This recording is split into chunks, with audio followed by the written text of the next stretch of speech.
आदाब। आप देख रहे हैं पब्लिक 24। भाजपा प्रदेश अध्यक्ष एवं सांसद दीपक प्रकाश ने आज राज्य में लॉकडाउन की अवधि में 3 दिनों की विशेष छूट पर राज्य सरकार को आड़े हाथों लिया। श्री प्रकाश ने कहा कि राज्य सरकार राज्य के लोगों की सुरक्षा के साथ खिलवाड़ कर रही है। सरकार लॉकडाउन में भी तुष्टीकरण कर रही है। मुख्यमंत्री पूरे राज्य का मुख्यमंत्री होता है, न कि किसी जाति समुदाय विशेष का। उन्होंने ये भी कहा कि विवाह समारोह आयोजन में संख्या पर लगाया गया प्रतिबंध अव्यावहारिक है, जिस पर पुनः विचार करने की आवश्यकता है। दीपक प्रकाश के इन सवालों पर झारखंड मुक्ति मोर्चा के केंद्रीय महासचिव श्री सुप्रियो भट्टाचार्य ने बड़ी ही तीखी प्रतिक्रिया दी। मित्रों नमस्कार। कल का दिन हम लोगों के लिए विशेष है। कल सबसे पहले तो 18 साल से जो उम्र के जो हमारे नौजवान दोस्त हैं, बच्चे हैं, सभी का टीकाकरण शुरू हो रहा है। और हमको लगता है कि इस महामारी में सबसे जो आज के दिन में थोड़ी सी भी राहत की खबर है वो है टीकाकरण ही इसका एकमात्र निदान है और सबको हमको जाकर टीका ले लेना चाहिए। आने वाले दिनों में शायद 12 साल से जो ऊपर के बच्चे हैं उनको भी टीका लगने का काम शुरू होगा, जो WHO का जो नया प्रोसीज्योर आ रहा है इस मुकाबले में, इस पैंडेमिक के मुकाबले में। दूसरा जो हमारा कल का दिन और भी महत्वपूर्ण है, अक्षय तृतीया भी है, समृद्धि का दिन है। हर लोग समृद्ध हो, हर लोग खुशहाल हो, ये हमारी कामना भी है। क्योंकि कल एक और भी बड़ा दिन है, वो है जो हमारे अल्पसंख्यक भाई बहन लोग हैं। 1 महीने लंबे चले रमजान के बाद कल का दिन ईद का दिन है, खुशी का दिन है। सबको बरकत मिले, सबकी खुशहाली हो, समाज से कोरोना भागे, इसकी भी दुआ लोग अपने अपने घरों पे ही रह के करेंगे।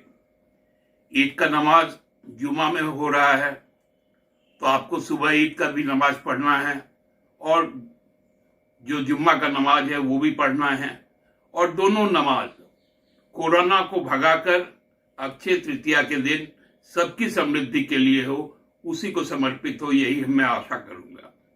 लेकिन हमारे कुछ भाजपाई मित्रगण बड़ा व्याकुल हो चुके हैं।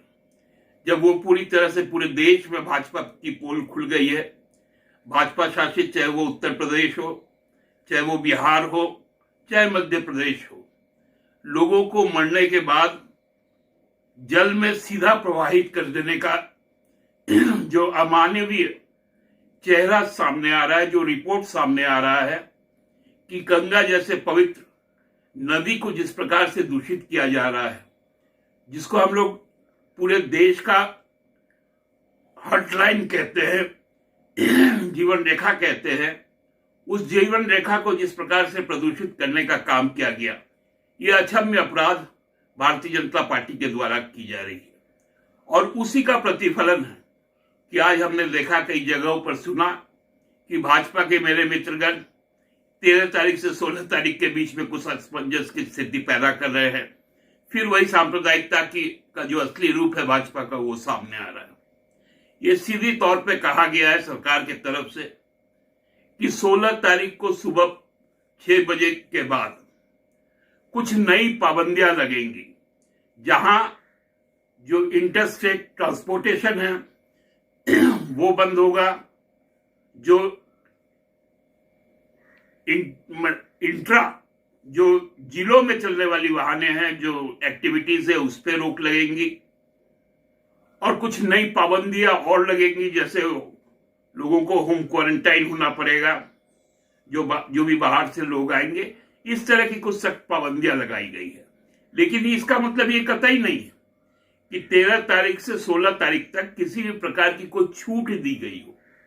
जो अभी वर्तमान में पाबंदियां हैं, जो 2 बजे तक की दुकानें खोलनी है, जिस तरह से लोगों को 5 के समूह से ज्यादा नहीं बनाना है, उसी तरह का ही प्रैक्टिस चलेगा। लेकिन इसको एक सांप्रदायिक रंग देने का जो कोशिश किया जा रहा है, इसका मैं तीव्र भर्त्सना करता हूं और भाजपा को अब सलाह देता हूं। अब प्रायश्चित का समय है, इस प्रायश्चित के समय को ना गवारा होने दे और लोगों के बीच में जो जज्बा आज हुआ है पैंडेमिक से लड़ने के लिए, कोरोना महाविपत्ति से लड़ने के लिए, उसमें साथ में आए। दीपक जी, आपको मैं बहुत सम्मान करता हूं। आपके द्वारा यदि इस तरह से बातें कही जाएंगी तो वो हमको लगता है कहीं ना कहीं समाज में गलत संदेश जाएगा। आप लोगों के साथ में माननीय मुख्यमंत्री जी ने संवाद स्थापित किया है, आप लोगों का सुझाव लिए गए हैं, उन सभी सुझावों पर सरकार अमल कर रही है। सरकार का सहयोग करे और लोगों के बीच में भ्रम ना फैलाए। आप सबको बहुत बहुत धन्यवाद।